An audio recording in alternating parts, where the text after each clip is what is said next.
เป็นเวลาประมาณ7 โมงนี่แหละเนาะซึ่งกำลังย่างไปที่คิวรถแล้วก็ขี่รถมาแล้วตอนนี้มีสวยเพราะว่าต้องเข้าเย็ดกันประมาณ9 โมงตัว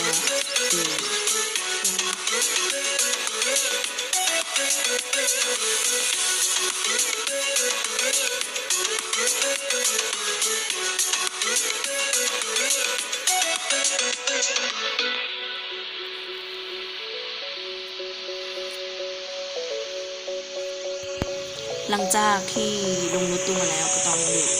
ขึ้นบนมีต่อ2 มื้อก่อนแต่เพื่อนมีพรุ่งนี้เขาก็นั่งส่งแถวก็ได้พรุ่งนี้ปัญหาหรอก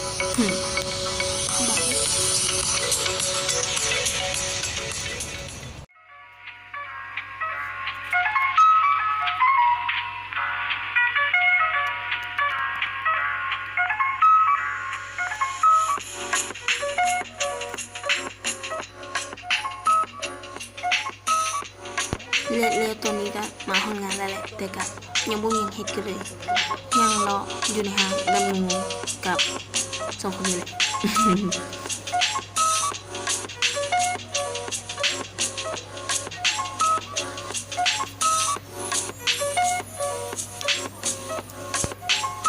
ตอนนี้ก็ได้มานั่งประจำอยู่ที่บูธเกมของตัวเองแล้วที่ก็กินกันอันนี้คือเป็นทีมพาสปอร์ต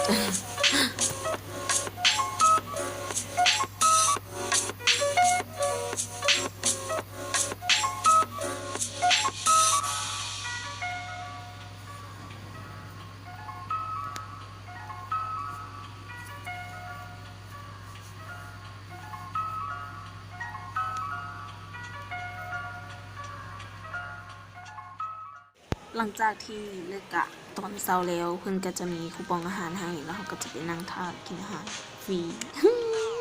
มักซิมี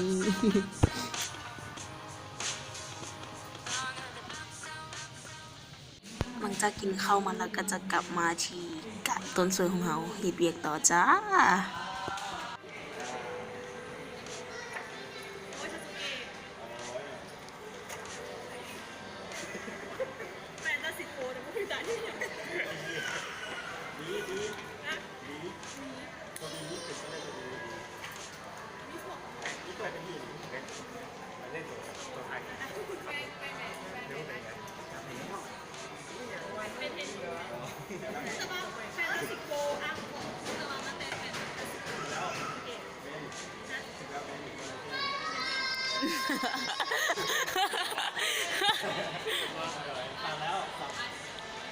นี่ก็จะเป็นทรงหน้าของคนเดียวเวียดนามหน้าตาดีทั้งนั้นอยู่มันจะเป็นเกมค่อยเป็นไผ่ซึ่งเกมค่อยเป็นไผ่เขาอย่างว่าเอกลักษณ์ของมันคือประเทศลาวว่ามันเอกลักษณ์มันคือแบบประมาณมันจะมีแต่ละเกมมันจะมีประเทศสินะโอเคหลังจากขับแล้วกะเลงแล้วเพิ่นก็จะมีคูปองอาหารให้อีกก็เข้าฟรีคือเก่าอิ่มทั้ง2 คาบจ้าเอ๋โคกอีละหลายคนอาจจะถามว่าเป็นอย่างต้องโคกกับน้ำทิพย์เพราะว่าเขาจะเป็นสปอนเซอร์ว่ะคิดถึกแล้วเขาจะเป็นสปอนเซอร์ตอนนี้ก็เป็นเวลาประมาณ6 โมงครึ่ง7 โมงประมาณนี้แหละแล้วก็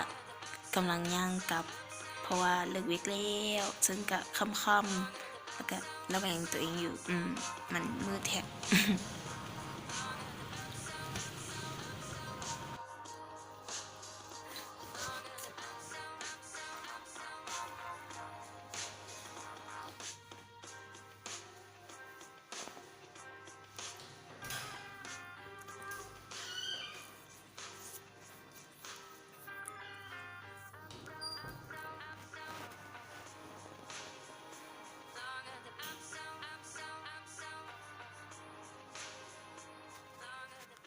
ตัดมาที่มือที่2เลยกับตื่นมาพร้อมกับเสียงรถตื่นบันนั้นอันที่จริงก็ตื่นหมดแล้วแหละแต่หากก็ได้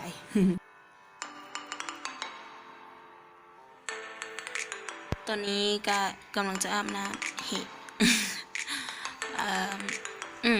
นั่นแหละก็อาบน้ำ ตอนนี้อายกำลังไปส่งเพราะว่าสิบทันแล้วย่าง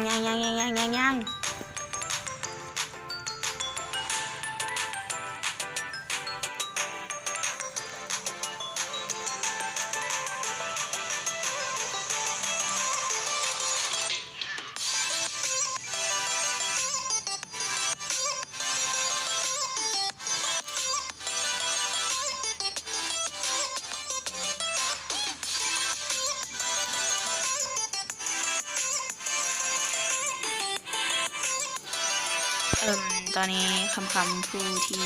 ห้างเปิดก็เลยยังพันมีเบียกก็เลยได้มาย่างงงหนึ่งย่างงงกับเมจิ2 คนในห้าง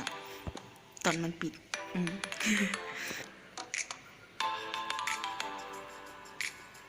ตอนนี้ก็กำลังฟังไอจันลีดเดอร์วอลเนเทียกำลังอธิบายเกี่ยวกับกำลังเทรนงานให้อยู่ว่าเราต้องเรียนงานให้อย่างเรียนในมื้อนี้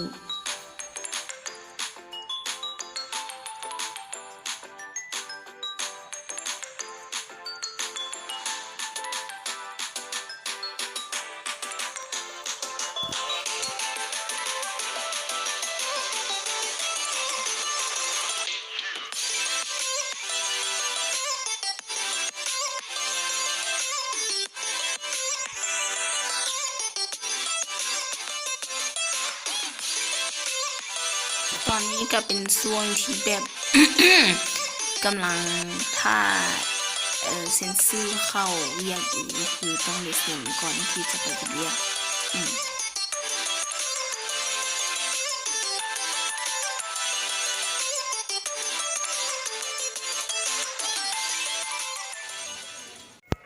ตอนนี้ก็กำลังถ่ายรีวิวแต่ในมื้อนั้นนะคือแบบมีสตอรี่กับลิปหลายขนาดคือออกลิ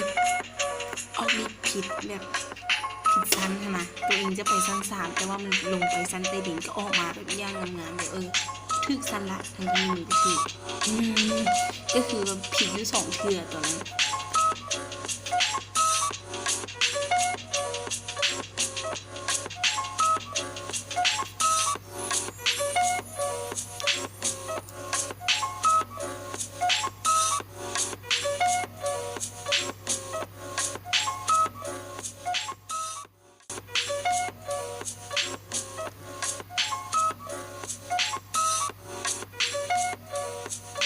ลืมบอกมื้อที่2จะได้มาเข้าดูอยู่ชั้น3มันจะเป็นเกมเลขคูณ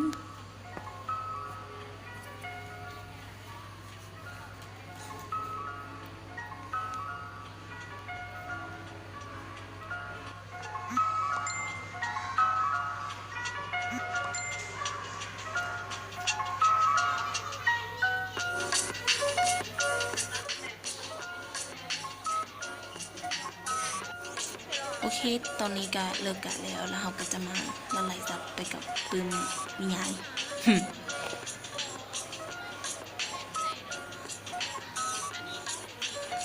หลังจากที่ซื้อบุญแล้วค่ะก็มาเล่นเกมพาสปอร์ตต่อคือลิปบ่ผิดเลยติบอกวันนี้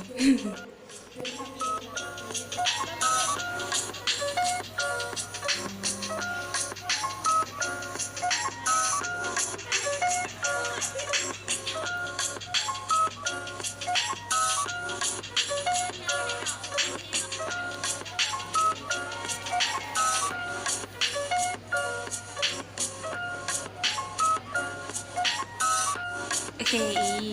ไปแล้วจ้าแสนซีปิวไปแล้วจ้า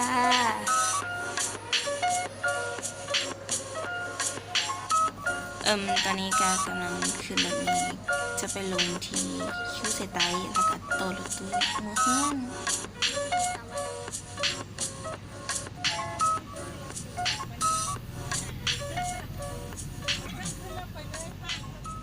นี่เวล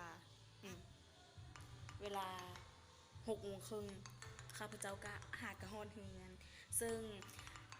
เป็นอย่างคือบถ่ายตอนที่แบบฮอดบ้านเลยสินะแต่เธอสมมติง่ายๆ เดี๋ยวทราบแบบแล้วก็จะไปเล่าอย่างนี้ฟังดูตัวเราว่าตามตัวต่อไป แต่เดี๋ยวเฮ้ยเฮ้ยเฮ้ยน้องซิวมองอาบน้ำแท้วะเอาแท้วะนี่เฮ้ยบัวตีโมเมนติโบเฮ้น้องวอลินซื่อ